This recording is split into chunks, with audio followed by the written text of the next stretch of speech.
I pretended to lose my memory.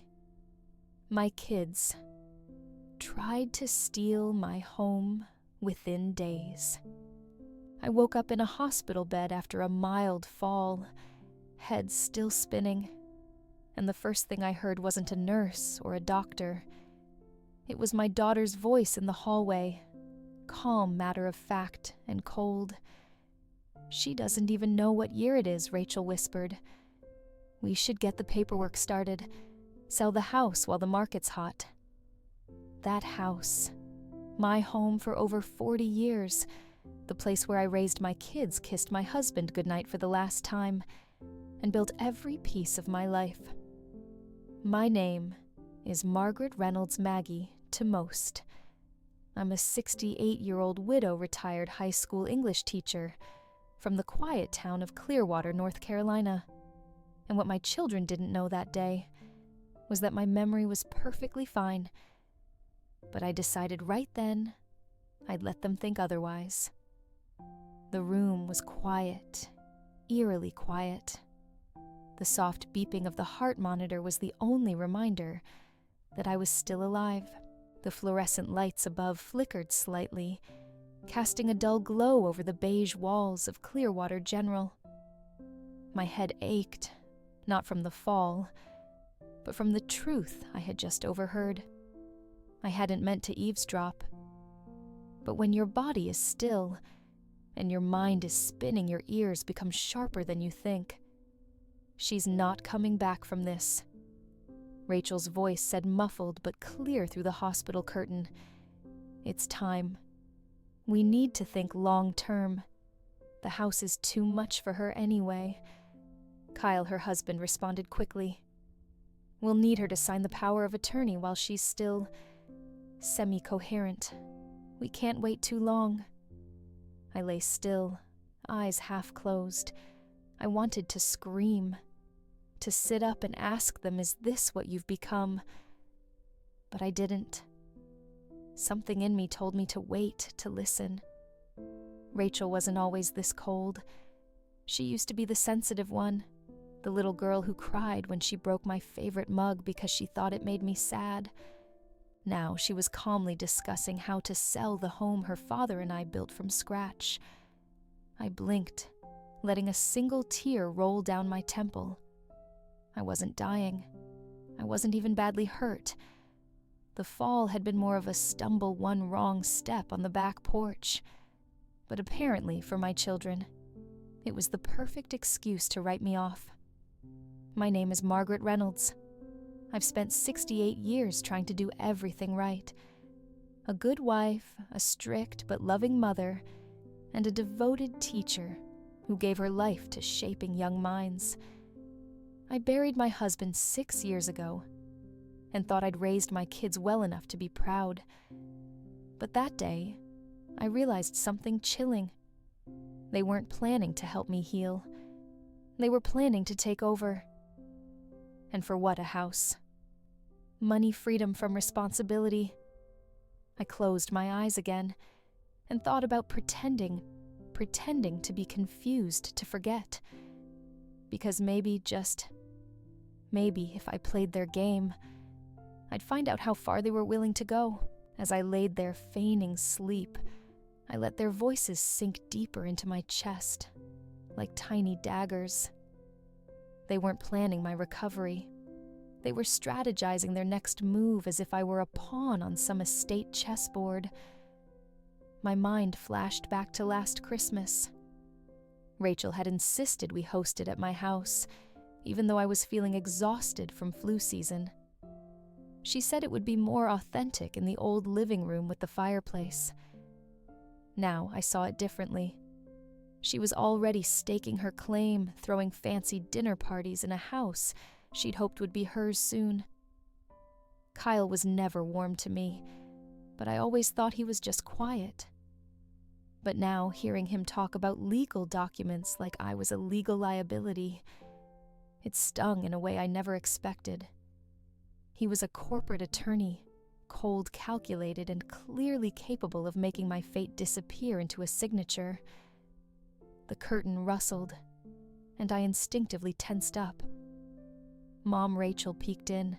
Her smile was sugary, but her eyes were scanning, measuring how much I understood how alert I seemed. I mumbled something incoherent, slurring my words just enough to look dazed. She nodded slowly, a flash of something, maybe satisfaction in her face. "Don't worry, Mom. Everything's gonna be taken care of," she cooed, tucking the blanket around me like I was a child again. I wanted to swat her hand away. As she walked out, I turned my head to stare at the ceiling. What would Tom think if he saw this? He'd fought cancer for 7 years, clinging to life just to see his family stay together. And now, his children were circling me like vultures. Something snapped in me. I would play the part, let them think I was fading. But I wasn't going anywhere. Not until I knew what they were hiding. Not until I saw their true faces. Not until I had enough proof to burn down this illusion of family loyalty brick by brick. The day after I got home from the hospital, things shifted fast. Rachel came by with a casserole she didn't cook herself. It still had the store label under the foil. She walked in like she owned the place, her heels tapping against the hardwood that Tom had polished every spring. I sat quietly on the couch, wrapped in a shawl, blinking slowly, like someone unsure of where they were. "Mom, how are you feeling today?" she asked in a syrupy tone that made my skin crawl. I tilted my head and squinted at her. "You look like my daughter," I muttered, "but I don't remember your name." She froze, just for a moment. Then she smiled wider. "That's okay, Mom. It'll come back to you." But I saw it, that flicker in her eyes. Not worry, not heartbreak, but calculation. That same afternoon, Kyle arrived. Sharp suit briefcase in hand, visiting his mother-in-law, like he was deposing a client. "I've brought over some paperwork," he said, glancing over his shoulder, as Rachel nodded approvingly. "Simple stuff, just in case, God forbid, there's ever an emergency where decisions need to be made on your behalf." He said it like he was doing me a favor. I let the pen fall from my hand, stared at it and whispered, "What's this for again?" "Just for medical decisions," he said too quickly. "And financial clarity." I looked at him with blank eyes, but inside I memorized every word. Amanda, my daughter-in-law, was next. She brought tea and cookies, kissed my cheek like I was fragile porcelain. She was always sweet on the surface, but this time she came with subtle questions dressed as conversation. "Do you remember where you keep your bank book Maggie Jake was saying you might need help sorting your bills?" I blinked. "Jake? Yes, your son." "I have a son," I said deadpan. Her smile didn't even crack. She leaned in. "We just want to make sure you're okay, that your affairs are in order." That word again. Affairs. Over the next few days, it became a pattern. Every visit, every gesture came wrapped in fake kindness and buried hooks. They didn't see me. They saw my house, my assets, my weakness. Jake barely came at all. And when he did, it was quick and cold. "Hey, Mom," he muttered from the doorway like a teenage intern. He scrolled through his phone, while Amanda prattled on, never once sitting beside me. He used to play guitar in that very room.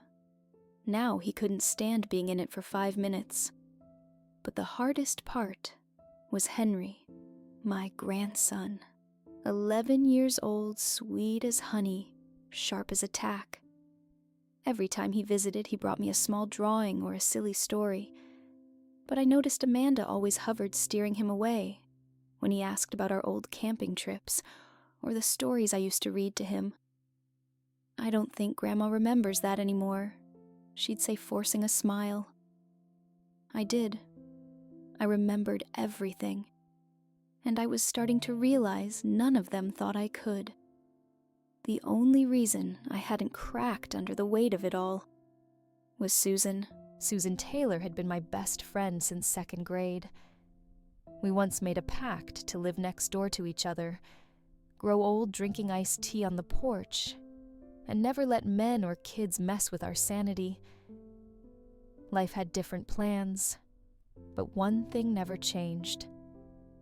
Susan always knew when something was wrong with me before I said a word. She was the first person I called after that hospital night.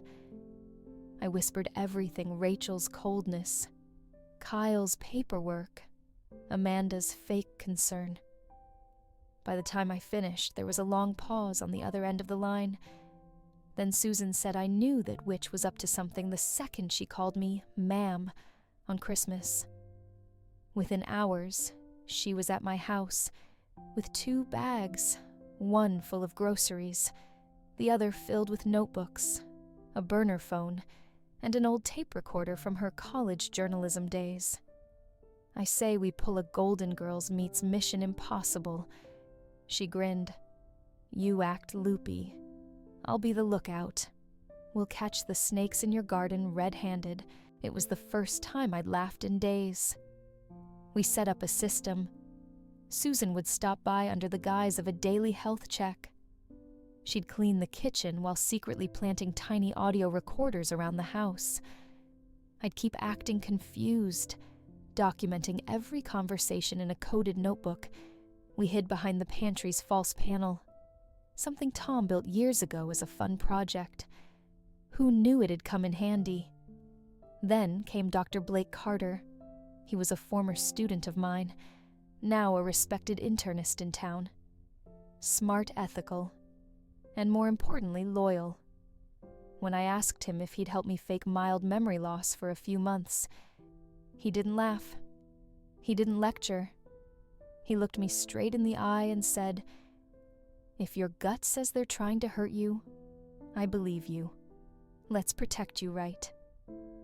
He adjusted my medical file to reflect early signs of cognitive decline, possibly transient due to trauma.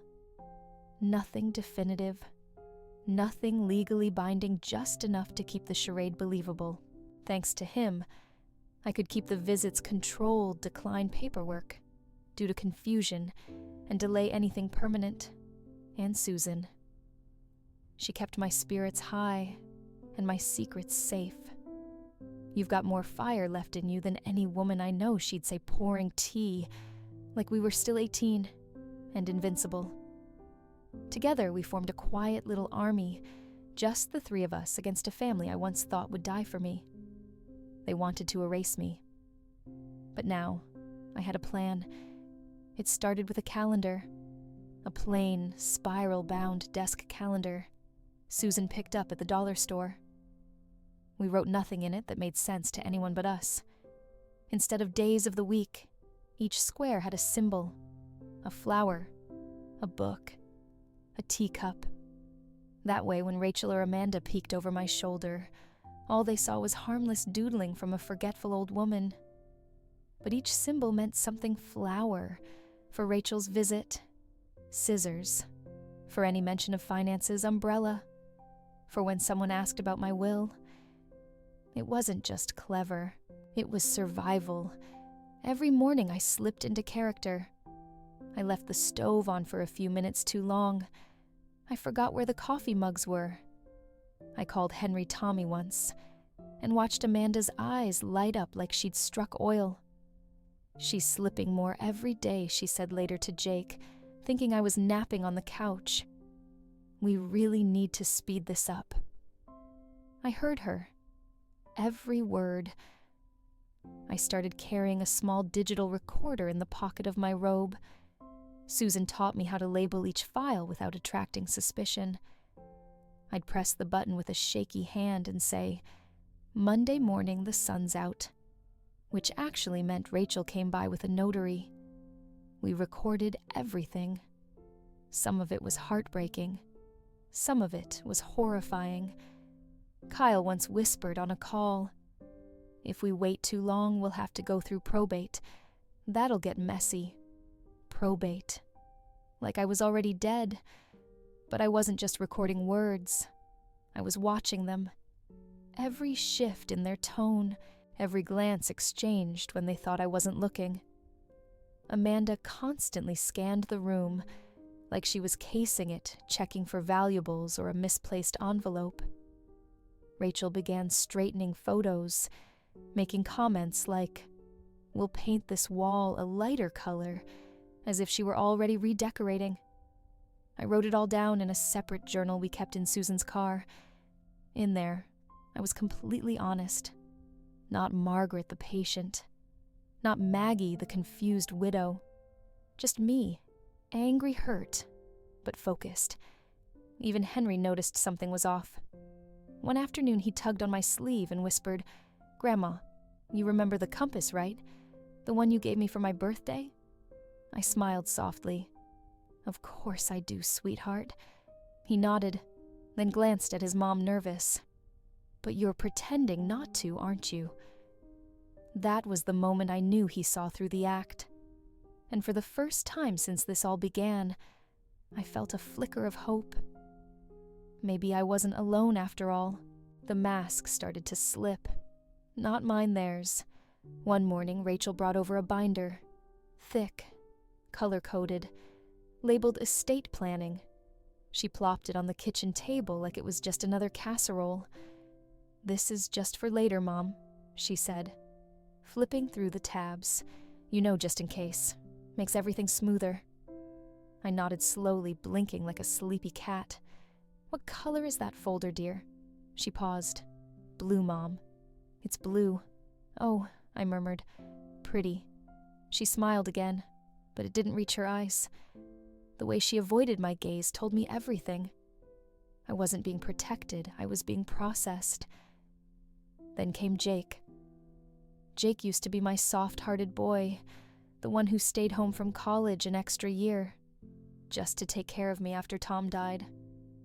But now he barely made eye contact, and when he did, it was empty. He came by alone one afternoon and barely sat down before muttering, "Amanda says you might need someone to manage your retirement accounts. I can take care of that." I looked at him, my voice soft. "What's a retirement account?" He froze. "Mom, do I have one of those?" He looked at me like I was a crumbling statue, once proud, now pathetic, but I could still feel the anger under his skin. Not pity, not love, just impatience. "I'll ask Amanda to draw something up," he said already on his phone. Later that week, I overheard Amanda in the kitchen.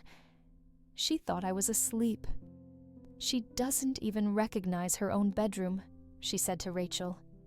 "You should have seen her ask who the man in the wedding photo was. I mean, she's gone, Rach. You might as well get the ball rolling on the sale. Gone.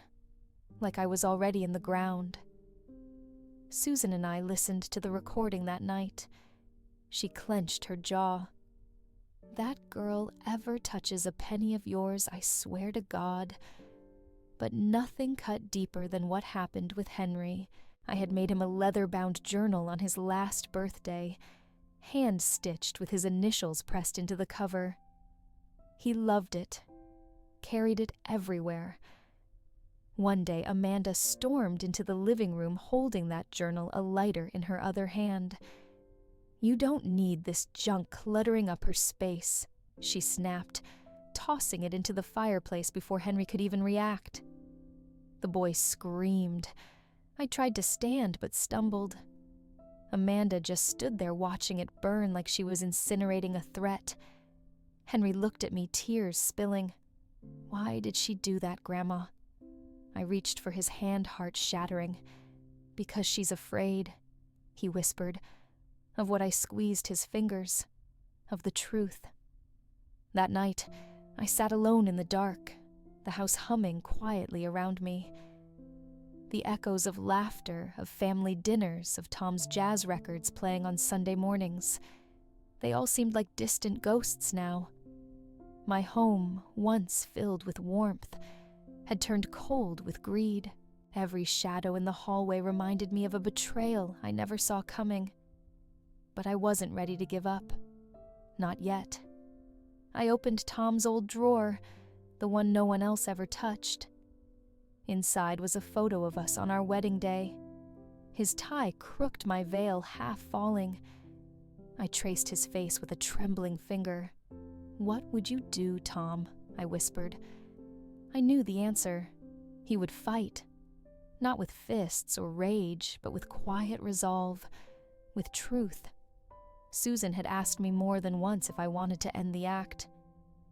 We had enough recordings to raise serious suspicion. Blake had agreed to testify if it came to that. But I told them no. Not yet. Because this wasn't just about catching them. It was about knowing the whole truth. About seeing how far they were willing to go. About protecting what mattered, not just punishing what didn't. And most of all, about Henry. He still believed in me. He still saw the woman who taught him to tie a fishing line, who stayed up late reading Treasure Island, who told him he could be anything. If I exposed everything too soon, I'd lose my window to guide him, to show him what integrity really looked like. This wasn't just my fight anymore. I wasn't just pretending to forget. I was remembering everything. Every lie, every manipulation, every cold glance across the dinner table. I was collecting it all, storing it like ammunition. And when the time came, I'd light the fuse. But for now, I pulled the shawl tighter around my shoulders, smiled to myself and whispered the words Tom used to say, whenever things got hard, "Hold steady, Maggie girl. Storm's not over till you say it is." The first microphone went into the base of the living room lamp. Susan handled it with surgeon-like precision, threading the tiny black wire through the felt bottom. No one looks under a lamp. She smirked, especially not greedy children who think their mama's lost her marbles. The second device nestled behind a row of dusty cookbooks in the kitchen. The third, in the downstairs guest bathroom, Amanda's favorite gossip corner. It was crude spycraft, but good enough to catch what we needed, the truth in their own words. By that point, I'd perfected the performance. I let my robe slip off one shoulder, like I forgot how to wear clothes. I poured orange juice into my coffee mug. I once stared at a toaster for 5 full minutes and asked, "What's this silver box do?" And sure enough, they started talking. The first recording was almost too painful to play back. Rachel pacing in my kitchen, thinking I was napping upstairs. She's not getting better. Honestly, I think she's worse than last week. I caught her calling the TV a window to another world. Kyle says we can get a quick sale appraisal by next week if we push. My hand trembled as I hit pause. The next day, Kyle arrived with a briefcase and a fake smile. As I fumbled to remember his name, he gently guided me to the armchair like I was 110. "You look tired, Margaret," he said softly. "I brought some forms to simplify things. Healthcare, proxy, financial clarity. You don't need to worry about the details." I nodded vacantly, hiding the tiny mic sewn into my shawl. He walked right into the trap. "Just a few signatures and we can make decisions without the court getting involved. Clean, quiet." Susan labeled that file Kyle. Clean and quiet. Then came the worst one yet. Amanda, sipping tea with Rachel, whispered over the clink of porcelain, "If she slips any further, she'll forget she ever owned the house." That's when we act. No guilt. No mess. I couldn't finish the recording. I stared at the speaker, nauseous. This was my daughter-in-law, the woman who once cried at my kitchen table when Jake lost his first job. Now she was plotting my disappearance like it was a Sunday errand. That night, I sat at the table alone. No acting.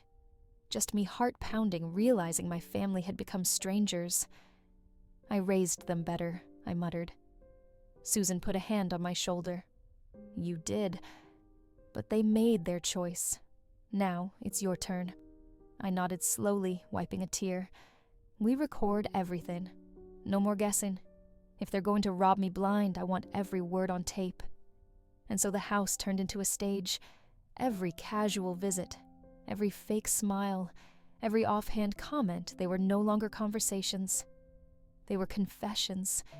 It didn't take long for the masks to start slipping. Just 5 days into the recordings, we had hours of audio, some awkward, some laughable, and some ice cold. They thought I was lost, floating in some fog of forgetfulness. But what I saw, what I heard, was them unraveling piece by greedy piece. It started with Amanda. She was in the living room, pacing phone pressed tightly to her ear. She didn't realize the lamp was listening. Yes, I understand, but she's not even aware anymore. She hissed into the receiver. No, not yet. But the moment we get power of attorney, the house goes up. I'm not waiting another 6 months on this. Pause. I don't care if it's a seller's market or not, Brian. The house is worth at least $1.2 million, and I know someone who can flip it in 3 weeks. Just prep the paperwork, and I'll handle the rest. She ended the call with a cheerful talk, soon before strolling into the kitchen and offering me a stale cookie, like nothing had happened. That night, I sat with Susan listening to the recording in her car. Amanda's voice, so casual, so polished, made my stomach twist. She doesn't sound like she's helping, I said softly. She sounds like she's hunting. Susan didn't even respond. She just turned up the volume. The next file was even worse. Jake, my own son. He was outside pacing on the back porch phone to his ear. His voice lowered, but the mic hidden in the planter picked up everything. No man, I told Amanda to handle it. She's got the numbers. I'm not dealing with the old lady anymore. I can't. I walk in there and she stares at me like a lost cat. A pause. Yeah, we're just waiting for Rachel to get her to sign off. Once we have that, it's all ours. I mean, hell, it's not like she's using it. Another pause, then laughter. No guilt, bro. I've earned this. You know how many years I bit my tongue with her all those goddamn read your books, be kind lectures. I'm done. He ended the call with a sigh and lit a cigarette. I couldn't breathe. That voice, the one I sang lullabies to the boy who clung to me after every scraped knee, now spoke of me like I was just a number on a deed. And then there was Rachel, the golden child, the one everyone said was just like Maggie. She was the master manipulator. In one recording, she was on a video call with Kyle. She doesn't need to be here anymore, Kyle. You know that I know that. She's barely coherent. She thought Dad was still alive this morning. She cried because she thought he missed her birthday. Kyle sighed. Did you record it? Rachel smirked. I didn't need to. Just wrote it in the incident log. We're building a case. Once we get the doctor to say dementia, it's game over, Kyle. We'll need her signature on that new will before then. Rachel. Already working on it. She thinks it's a delivery form. Susan and I sat in stunned silence. She's logging fake incidents, I whispered. They're manufacturing a case to declare me incompetent. Susan cursed under her breath. You could sue every single one of them. But I didn't want to sue. I wanted to expose. I wanted truth, and I wanted Henry to hear it from their mouths, not a lawyer's folder. A few days later, we got our chance. Rachel and Amanda came over for what they called a health and happiness check. They brought lemon bars and chamomile tea, all smiles and soft touches. Meanwhile, Kyle had installed a printer in his car trunk, just in case today was the day for paperwork. They sat me down at the table, speaking slowly, like I was some wounded pet. Mom Rachel began, "We just want what's best for you. That's all. Amanda chimed in. It's just a precaution. This document says we can help manage your finances and care. It's not taking anything away. I tilted my head. I don't understand what all this means. Can you explain it again? Rachel sighed, smiling. It just means we'll be helping you officially. I picked up the pen, held it between my fingers, and stared at it like it was a foreign object. Amanda leaned in. Here, let me guide your hand. Susan, watching from the hallway, stepped forward just a hair. But that's when Kyle knocked on the door. We're good to go, he asked casually, holding up a manila envelope. Rachel stood, snatched the envelope, and whispered, We'll forge it if we have to. Click. Susan had captured it all. It took everything in me not to rise from that chair and scream. But I smiled, nodded, and said, Would someone make me a cup of tea first? I'm feeling a bit foggy. Rachel rolled her eyes. Amanda muttered something under her breath. Kyle disappeared back into the car. That night, I watched the footage 3 times. I didn't cry. I didn't flinch. I just sat in silence and made a new file in the folder labeled Final Proof. And for the first time in weeks, I slept soundly. It was a rainy Thursday afternoon when Henry walked in and saw me talking to the lamp. He had just come home from school, his sneakers squeaking against the entryway tile. I was in the living room murmuring to the furniture, like some half-lost soul rehearsing lines I'd been perfecting for weeks. Mr. Lamp, do you think the mailman remembers my name? I asked softly, eyes unfocused. Henry stood frozen in the hallway, his backpack still on. Grandma, he said. I turned, blinking slowly. Oh, hello, young man. Do I know you? He dropped his bag and walked toward me carefully. It's me. Henry. I smiled vaguely. Nice to meet you, Henry.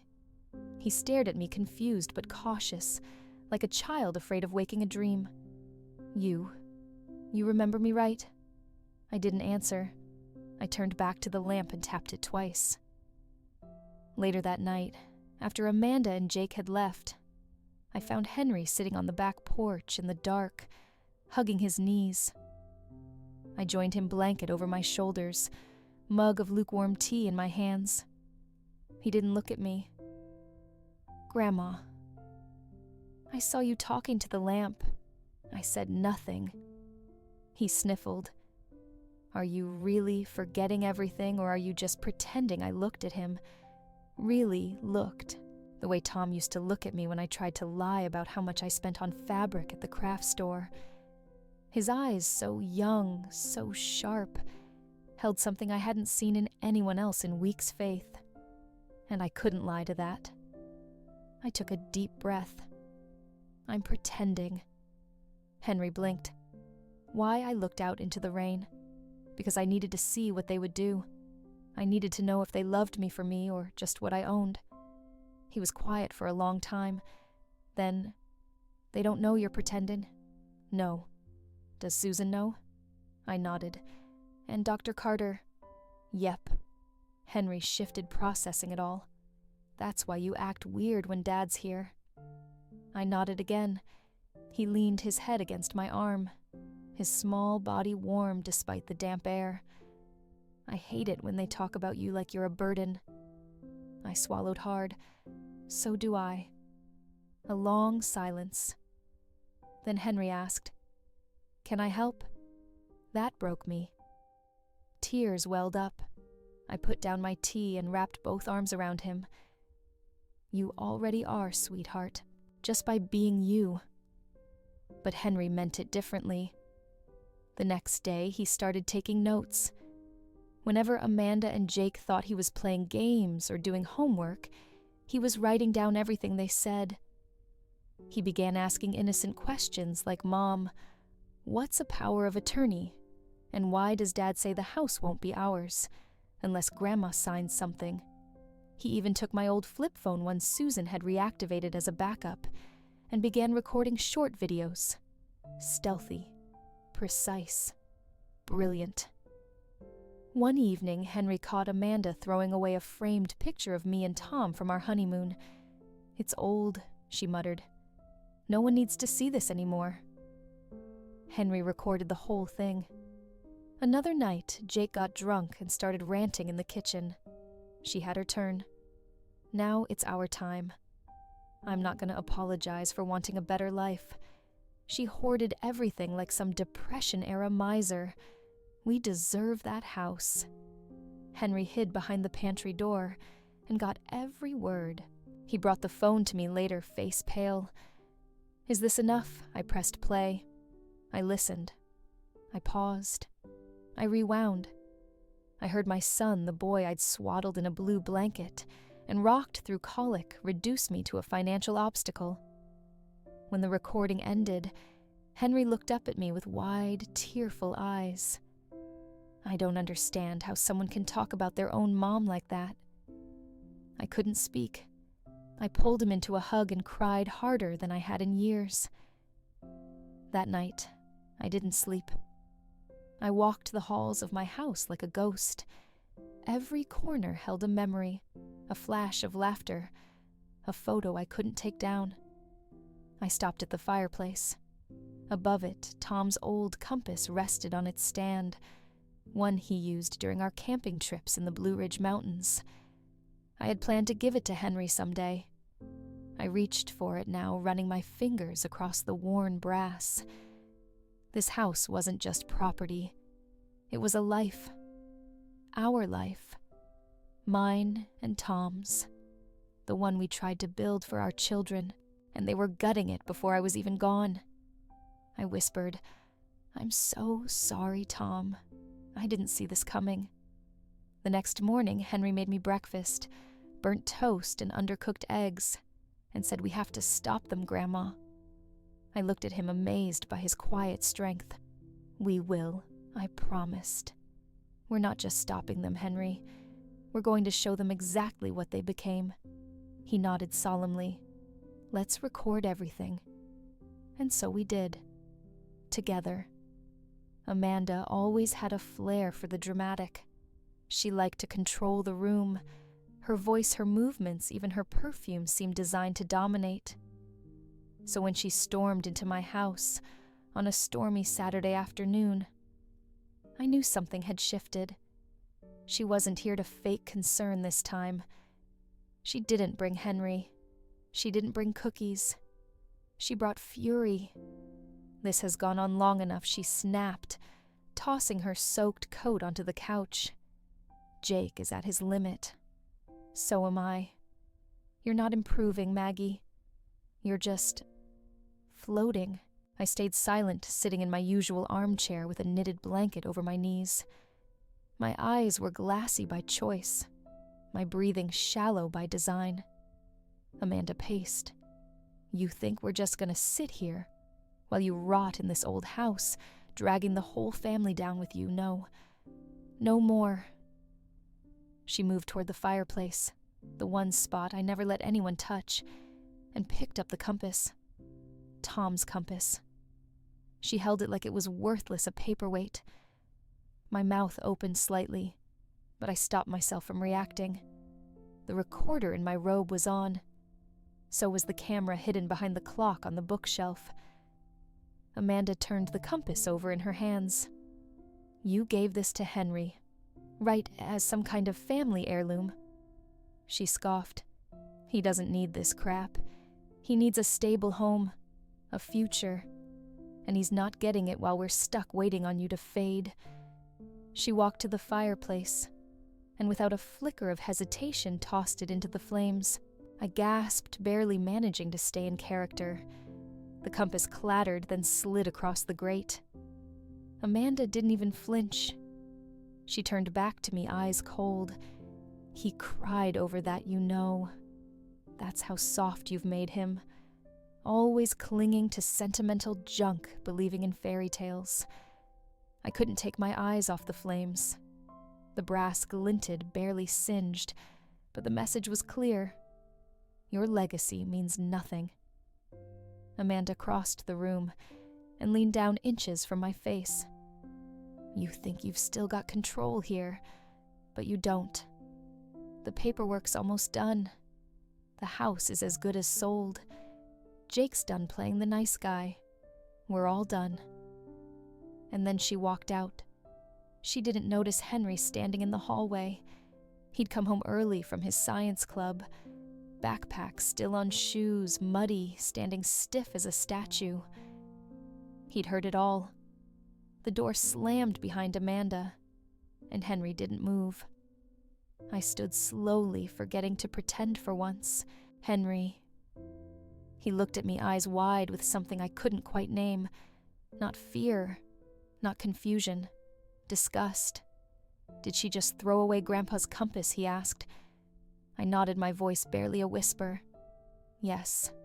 His lip trembled. Why would she do that? I wanted to lie. I wanted to say she was confused or angry or made a mistake. But I couldn't lie anymore. Not to Henry. Because she wanted to hurt us. She wanted to erase something she didn't understand. He ran past me into the living room, knelt in front of the fireplace with trembling hands. The compass was still there, the edges charred but intact. He cradled it, like a wounded animal. I hate her, he whispered. I knelt beside him, wrapping an arm around his shoulder. I know, sweetheart, but we're not going to fight hate with hate. Tears ran down his cheeks. Then what do? We show the truth, and we let the truth do what it always does, set things right. That night, Susan and I reviewed the footage, every word, every move, every cruel look. Amanda had crossed the line. This wasn't just manipulation. This was emotional abuse toward me, toward Henry, toward the very memory of Tom. The video was sharp. The audio was clear. Her voice echoed through Susan's laptop. He doesn't need this crap. This crap was the last gift I gave Henry, before Jake and Amanda started distancing him from me. I'd stitched the initials into the leather myself. Tom had chosen the compass for Henry, because he said every boy needs something to point him north. Now it had nearly burned. Susan leaned back, arms crossed, her jaw tight. This is the one. This is the clip that breaks them. I nodded slowly. It's not just about what she said. It's how she said it. No remorse. No hesitation. We uploaded the file to a secure drive and made copies on USBs. One would go to Dr. Carter, one to Susan's lawyer friend, and one would be played at dinner. The air had shifted. I could feel it in the creak of the floorboards and the way shadows stretched longer across the hallway. The house knew just like I did something was about to end. And I was done waiting. I called Susan first. It's time, I said simply. She didn't ask for details. She just said dinner or brunch dinner. They lie better at night. She let out a dark chuckle. I'll bring dessert. We had one goal: exposure. Not revenge, not punishment. Just the truth, raw and undeniable, sitting right in their faces where no denial could shield them. I wanted them to hear themselves. I wanted them to look me in the eye and see the damage they'd done, not just to me, but to Henry, to the memory of Tom, to what little dignity they had left. So we set the trap. Susan contacted her old friend Miriam Langley, a retired probate lawyer turned part-time legal consultant.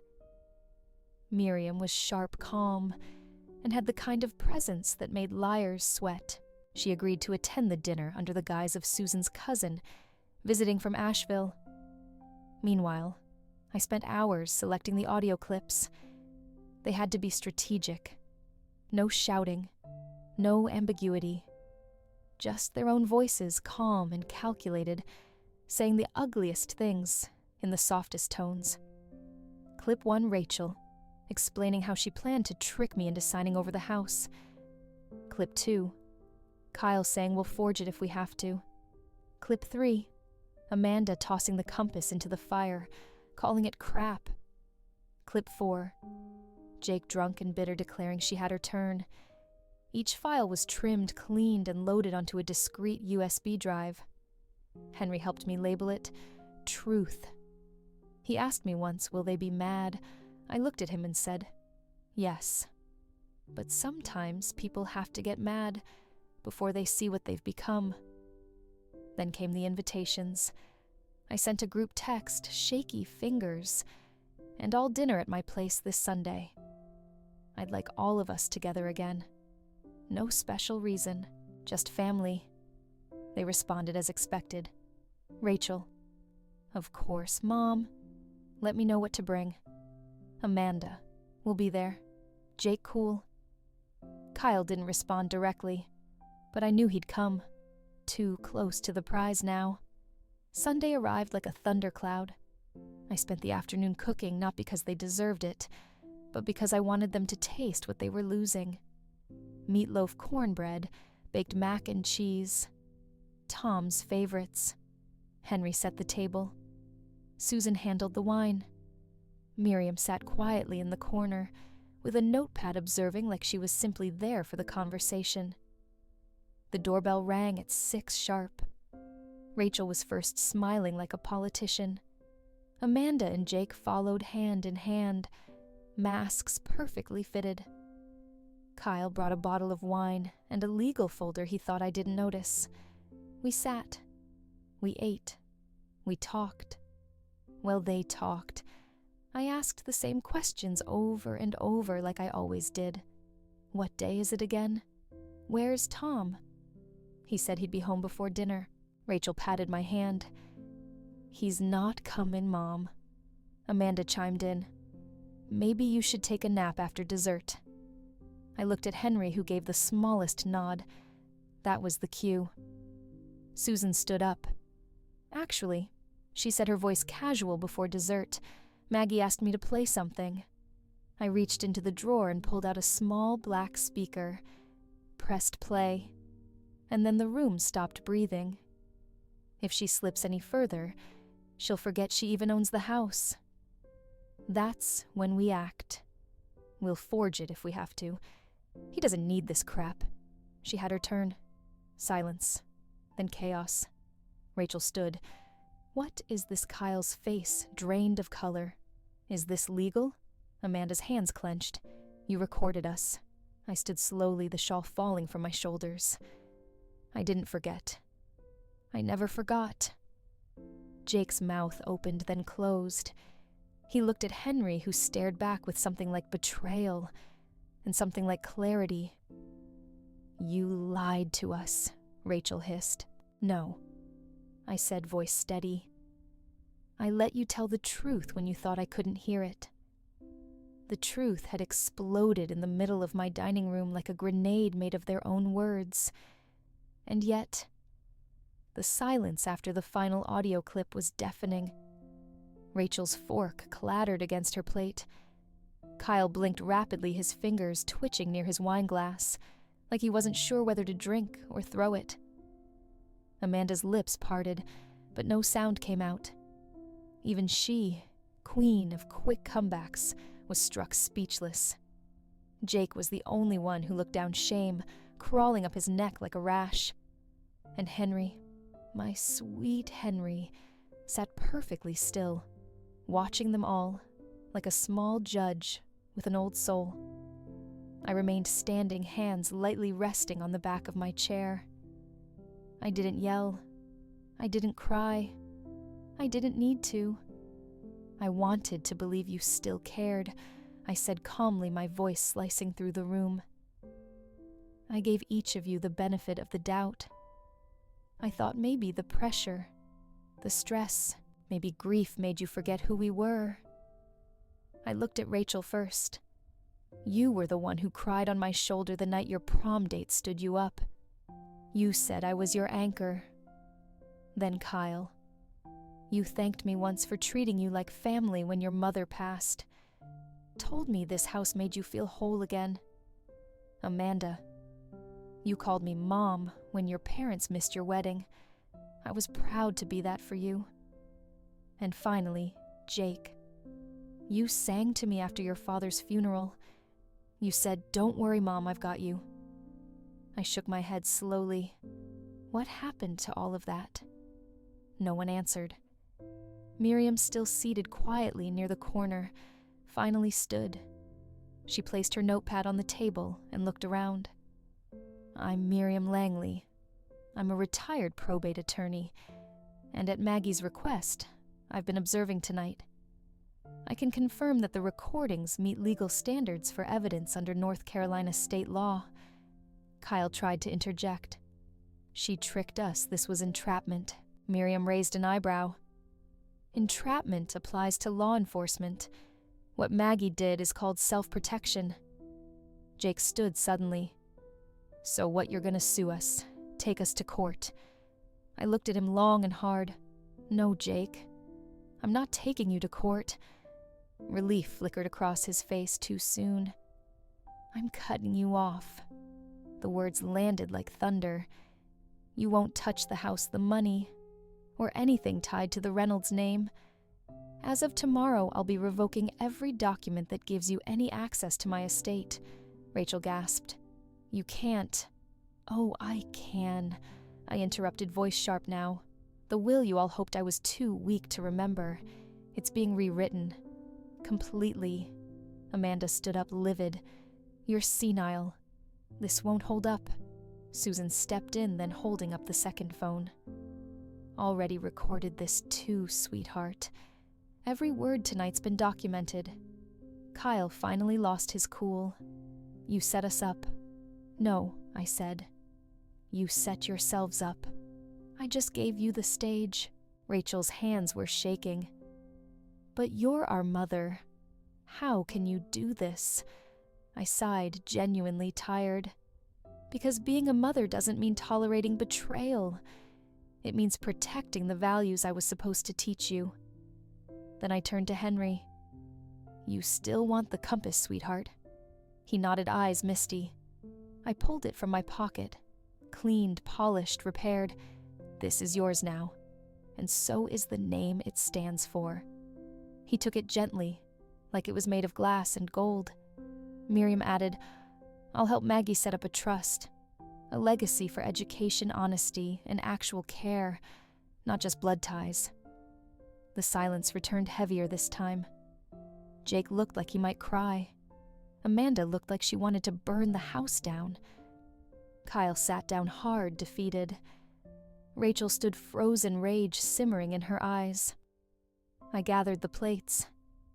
Dinner's over. The next morning the house was still. No voices echoing down the hallway. No Rachel calling out fake pleasantries. No Amanda hovering near the cabinets. No Jake sighing on the porch. Just me, Susan, and Henry. And peace. I stood by the window, a mug of fresh coffee in hand, and watched the sun rise over the garden Tom and I once built together. The roses he planted were blooming as if they too had survived the storm. Still want to burn it all down? Susan asked, handing me the legal documents. No, I said softly. I want to build something better. That week, with Miriam's guidance and Dr. Carter's confirmation of my full mental competence, I took control of my life again, legally, financially, spiritually. I started by revoking the old will. Every clause that mentioned my children was removed. Instead, I established the Thomas Reynolds Fund, named after the only man who ever made me feel wholly safe and wholly seen. The fund would offer scholarships to underprivileged high school students in Clearwater who dreamed of going to college but didn't have the means. Next, I made arrangements to donate the house, not just the structure, but the soul of it, to the Clearwater Historical Society. It would be turned into a center for community storytelling and education. The dining room where lies once festered would host poetry readings. The garden would become a memorial space for widows and widowers. and the upstairs bedroom where I once felt so alone would become a sanctuary for caretakers needing a break. As for the money, nearly $10 million after Tom's investments matured and our retirement assets consolidated, I gave it all away. To education, to shelters, to arts programs. But one small part I saved. For Henry. Not because he asked, but because he saw. I created the Henry's Compass Grant, a mentorship and micro-scholarship initiative to teach kids how to follow their own internal compass, no matter what the world says. It would provide summer programs in ethics, outdoor navigation, and storytelling, and Henry would be its first recipient, an honorary co-founder. When I told him, he looked stunned. "Grandma, you don't have to. I want to," I interrupted gently, "because you reminded me that truth isn't just about speaking. It's about being willing to hear, even when it hurts." Tears filled his eyes. "Will you still tell me stories always?" The fallout came quickly. Rachel filed a lawsuit arguing that I had manipulated her. The court dismissed it after 2 hearings. Too much evidence. Too many witnesses. Her name was permanently attached to a failed estate fraud case. Kyle faced a disciplinary board review. Apparently, forging legal documents and discussing it over recorded phone calls violates more than just family trust. His license was suspended indefinitely. Amanda simply disappeared. Jake? I don't know. He sent one letter. No apology. Just, I didn't know how bad we'd gotten. I didn't reply. Some silences are sacred. But not everything ended in ashes. Susan and I started hosting tea on Tuesdays. We invited other women our age. Widows, grandmothers, teachers, even former students. We laughed. We cried. We stitched quilts out of old regrets and new beginnings. Dr. Carter. He asked me to speak at his medical ethics seminar. Apparently, my case became a turning point in how he teaches compassion. Sometimes he said during one session, "Our patients pretend to forget, because it's the only way they can remember who really loves them." And me, I got my driver's license renewed. I joined a book club. I planted lavender.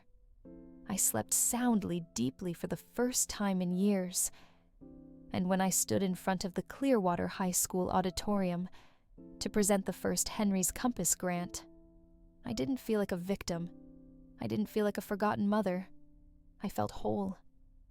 I looked at the crowd, teenagers, parents, teachers, and said trust isn't given blindly. It's built word by word, action by action, and when it's broken, the only way to heal is not through revenge, but through truth. They applauded. Henry hugged me, and I knew deep in my bones that at 68 years old, my life wasn't ending. It was finally beginning. Sometimes it's not the loud betrayals that break us. It's the quiet ones. The smiles that hide schemes, the hugs that come with hidden agendas, the silence that screams, "You don't matter anymore." But Margaret Reynolds proved something powerful. You can be 68, bruised and underestimated, and still reclaim your story. She didn't fight with fists. She didn't scream for justice. She listened. She watched. And when the time was right, she let the truth speak louder than revenge ever could. Because trust isn't about blind forgiveness.